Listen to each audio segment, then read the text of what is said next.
Hi there, I'm Ginny of the YouTube channel Finicky Reader, and if I sound a bit funny it's because I'm completely stuffed up. I read 2 books over the weekend, neither of which I particularly liked. The first was The Search for the Diceman by Luke Rhinehart. This is a sequel to a book that loads of people read, The Diceman, that I read back before I was on Goodreads. I loved the original book, and I really want to read it again now.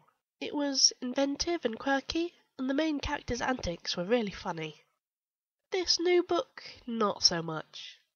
The original character, Luke Rhinehart, is a generally boring man who has a crisis and starts doing interesting things. His son Larry, the focus of this new book, is a generally boring man who has a crisis and is still boring, but angsty with it.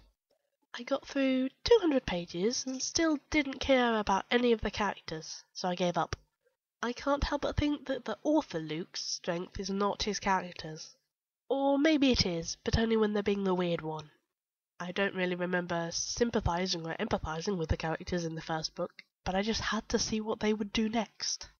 I guess, as a writer, it's important to know where your strengths are. The second book I read was 50 Islam Ideas You Really Need to Know by Mona Siddiqui. I think the main issue with this book is that the subject doesn't fit the 50 Ideas architecture very well.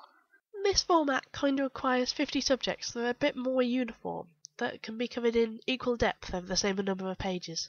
You just can't cover prayer, something most of us kind of understand, in the same space as women and equality in Islam, no matter how good a writer you are.